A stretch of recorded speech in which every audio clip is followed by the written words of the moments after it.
கர்த்தருடைய பரிசுத்த நாமத்துக்கு ஸ்தோத்திரம் உண்டாவதாக. தேவன் தாமே இந்த 5ஆம் வார்த்தையை பேச அடியாளுக்கு கிருபை பாராட்டினதுக்காக நான் முதலாவது தேவனுக்கு நன்றி செலுத்துறேன். அதெல்லாம் ஜெபம் பண்ணலாம். இயேசுப்பா, அன்புள்ள இயேசுப்பாவை நன்றியோடு ஸ்தோத்திரிக்கிறேன், துதிக்கிறேன். ஆவியானவரே, இயேசுப்பா, இம்மட்டும் நீர் எங்களோடு இருந்த உடைய கிருபைக்காக நாங்கள் நன்றி செலுத்துகிறப்பா. குற்றம் குறைகளுக்கு தேவரே முதலாவது எங்களை நீர் மன்னிக்கும்படியாய் செபிக்கிறேன். அடியால் பேசுகிற வார்த்தை ஆவியானவரே நீர் வெளிப்படும்படியாய் நாங்கள் செபிக்கிறோம். நான் அல்ல ஆவியானவரே, நீர் பேசும்படியாய் ஒவ்வொருவரோடு நீர் பேசும்படியாய் நாங்கள் செபிக்கிறோம். நேற்றைய தினத்தில் நீ பேசினீரே, நீ பயப்படாதே, உனக்கு துணை நிற்கிறேன், உன் வலது கையை பிடித்து நிற்பேன் என்று தேவன் சொன்ன வார்த்தையின்படி ஆவியானவர் இப்பொழுது நீர் என்னோடு இருந்து பேசும்படியாய் செபிக்கிறேன். அப்பா, நீரை கூட ஆசீர்வதிங்க. மீட்பர் இயேசுவின் மூலம் ஜெபம் கேளும் தூய நல்ல பிதாவே, ஆமென்.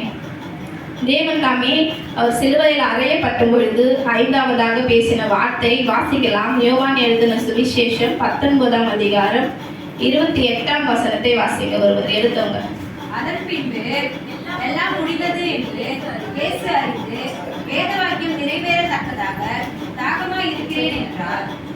ஆமென். தேவன் தாமே அவருடைய பாடுகளை அவர் அனுபவித்து அவர் நமக்காக நம்மளுடைய பாவங்களுக்காக அவர் பாவ பலியாக ஒப்பு கொடுத்து அநேக அடிகளை அவர் அடிபட்டு தேவன் முடிவாக அவர் சிலுவையில் அறையப்பட்ட பிறகுதான் அவர் சொல்றாரு, நான் தாகமா இருக்கிறேன் என்று தேவன் சொல்றார். அவருடைய தாகம் இப்ப நமக்கெல்லாம் தாகம் எடுத்துதான் முதலாவது. இப்ப இந்த வெயில் காலம் வருது. இந்த வெயில் காலத்துல ஃபர்ஸ்ட் நம்ம இந்த தாகம் என்றாலே தண்ணி தான் நினைப்போம். எங்கன்னா வெளியே போயிட்டு வந்தா ஃபர்ஸ்ட் தண்ணி குடிக்கணும், அப்படி இல்லைன்னா ஒவ்வொருவருக்கும் ஒவ்வொரு தாகம். நம்ம மனுஷ பிரகாரம் இருக்கிறவங்களுக்கு ஒவ்வொருக்கும் ஒவ்வொரு தாகம் இருக்கும். ஒருத்தவங்களுக்கு வீடு கட்டணும், அந்த வீடை முடிக்கணும், அப்படி நமக்கு தாகம் இருக்கும்பொழுது தான் அந்த வீட்டை நம்ம முடிப்போம். அப்படியேப்பட்ட தாகம் நம்ம கிட்ட இல்லைன்னு வச்சுக்கோங்களா, அந்த வீடு அப்படியே தான் இருக்கும். அதே மாதிரி நம்ம பசிக்கும் பொழுது பசியில கூட நம்ம இருந்துடலாம், ஆனா தாகத்தோடு மட்டும் நம்ம எப்பொழுதும் இருக்கவே முடியாது. தேவன் தாமே அவர் அநேக காயங்கள் பட்டு தேவன் கடைசியாக தாகமா இருக்கிறேன் என்று சொல்றாரு. அங்க இருக்கிற அந்த போர்ச்சேவகர்களை என்ன நினைக்கிறாங்கன்னா,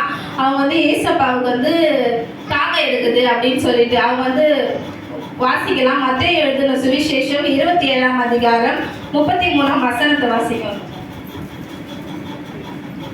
கபாலஸ்தலம் என்று அர்த்தம் கொல்கதா என்னும் இடத்திற்கு அவர்கள் வந்தபோது கசப்பு கலந்த காடியை அவருக்கு குடிக்க கொடுத்தார்கள். அவர் அதை ருசி பார்த்து குடிக்க மனதில்லா இருந்தார். தேவன் தாமே அவர் அடிப்படும் பொழுது அவருக்கு அப்பவே தண்ணி கொடுக்குறாங்க. ஆனா அவர் அதை ஏற்றுக்கொள்ளவில்லை.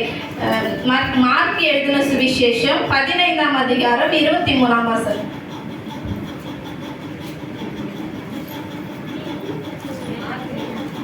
15:23. வெள்ளை கோலம் கலந்த திராட்சரசத்தை அவருக்கு குடிக்க கொடுத்தார்கள். அவர் அதை ஏற்றுக்கொள்ளவில்லை. ஆமென்.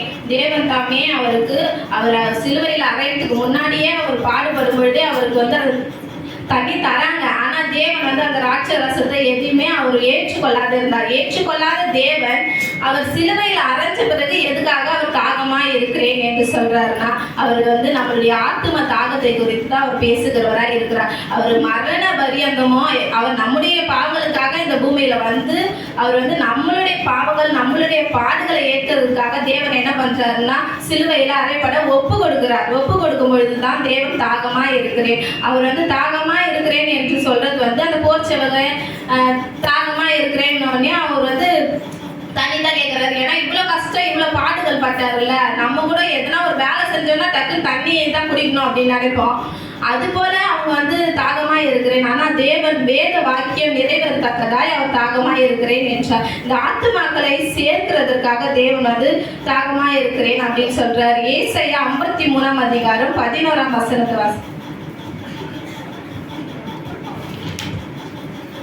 அவர் தமது ஆத்தும வருத்தத்தின் பலனை கண்டு திருப்தியாவார். என் தாசனாகிய நீதிபரர் தம்மை பற்றும் அறிவினால் அநேகரை நீதிமான்கள் ஆக்குவார். அவருடைய அக்கிரமங்களை தாமே சுமந்து கொள்வார். 12ஆம் வசனம்.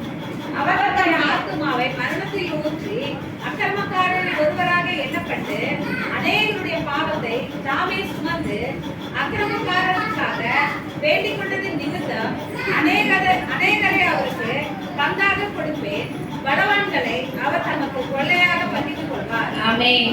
அவர் தமது ஆத்தும வருத்தத்தின் பலனை கண்டு திருப்தி அடைவார். அவருக்கு என்ன தாகம்? ஆத்தும பலன். நம்ம எல்லாரும் என்ன பண்ணுவோம்?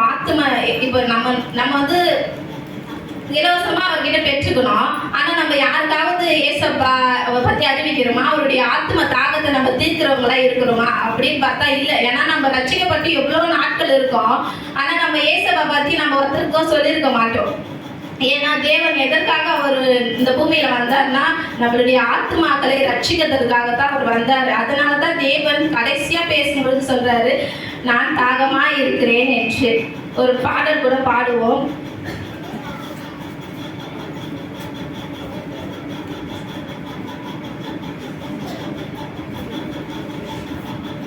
தாகம் தாகமின்றி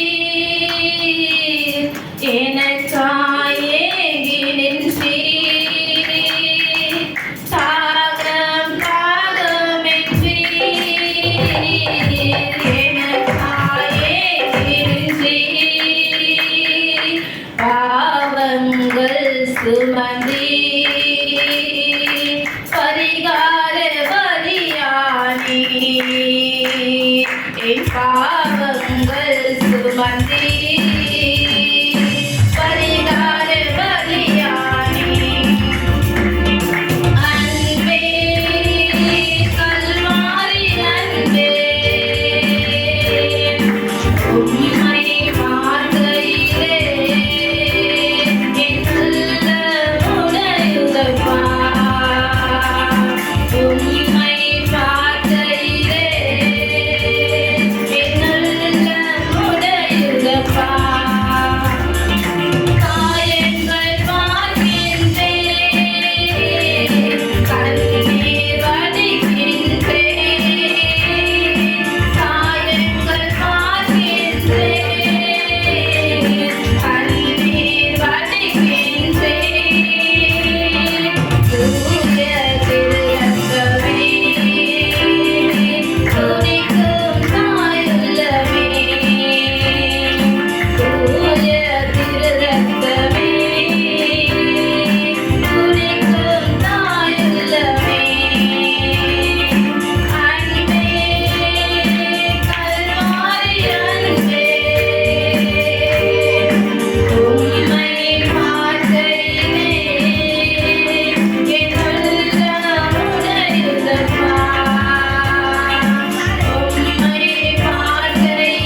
சரணத்துல கூட தாகமேன்றி எனக்கா ஏங்கி நின்று இந்த சரணத்துல சொல்றாங்க, எனக்காக ஏசப்பா நீங்க ஏங்கி நின்றீங்களே அந்த தாகம் நம்ம ஒருவர் இப்ப நம்ம வந்து ஏசப்பா கிட்ட ஏசப்பா இதை வேணும் அதை வேணும்னு சொல்லிட்டு நம்ம தாகத்தோட கேட்கிறோம். ஆனா அவருடைய தாகத்தை நம்ம எப்பவுமே புரிஞ்சுக்கிறதே கிடையாது. தேவன் நம்ம ஆத்துமாக்களை நம்ம ஆதாயப்படுத்துறதுக்காக தான் நம்மளை ரட்சித்தார்.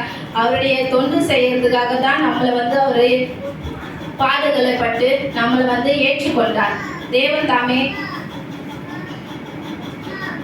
கடைசியா ஒரு தாகமா இருக்கிறேங்கிற போது பிதாவின் இடத்துல சொல்றாரு, இசப்பா நான் வந்து இந்த பூமியில வந்ததுக்கான நோக்கத்தை என்னுடைய வேலையை நான் முடிச்சிட்டேன். இப்ப நம்ம எதனா ஒரு வேலை செய்யும் பொழுது அதுக்கான கூலி எப்போ கிடைக்கும் அப்படின்ட்டு நம்ம தாகமா இருப்போமா, அதே போலதான் தேவனாகிய இயேசப்பா என்ன பண்றாரு, நீங்க சொன்னபடி நான் வந்து பாடுகளை அனுபவித்து சிலுவையில் அரைஞ்சி கடைசியா முடிந்தது என்று தாகமா இருக்கிறேன் என்று தேவன் சொல்றாரு. எனக்கு எப்போ கூலி கிடைக்கும், எனக்கு எப்போ நீங்க பதில் தருவீங்க, எனக்கு எப்போ உங்களுடைய பலனை நீங்க கொடுப்பீங்க அப்படின்னு சொல்லிட்டு தேவன் இடத்துல வந்து பிதாவின் இடத்துல வந்து ஏசப்பா கேட்கிறவராய் இருக்கிறார்.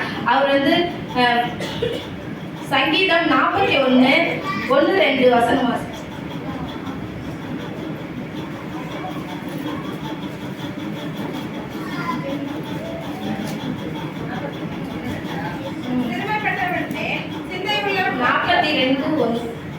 மானானது நீரோடைகளை வாஞ்சித்து கதறுவது போல தேவனே என் ஆத்துமா உம்மை வாஞ்சித்து கதறுகிறது.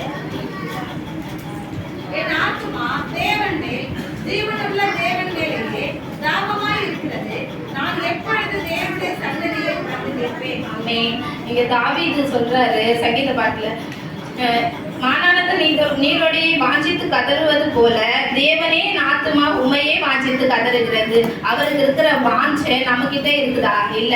நம்ம வந்து தேவன் இடத்துல ஏசப்பா நீங்க தாகமா இருக்கிற உம்முடைய தாகத்தை நான் ஏற்றுக்கொள்றேன். இந்த நேரத்துல நாம சொல்லுவோம், இயேசுவே இத்தனை நாள் நான் எப்படி இருந்தது ஏசப்பா, உம்முடைய தாகம் நீ சிலுவையில் 5ஆம் வார்த்தையை பேசி அந்த தாகத்தை இயேசுவே நாங்க தீர்க்கிற பிள்ளைகளாய் நீங்க எங்க ஒவ்வொருவரையும் மாற்றுங்கப்பா அப்படின்னு சொல்லிட்டு நம்ம கேட்போம். தேவனுக்காக ஆத்துமாக்களை ஆயத்தப்படுத்தும் தேவனுடைய தாகத்தை நம்ம தீர்க்கிற மக்களாய் இருப்போம். தேவன் தமிழ் இந்த வசனத்தை ஆசீர்வதிப்பார்.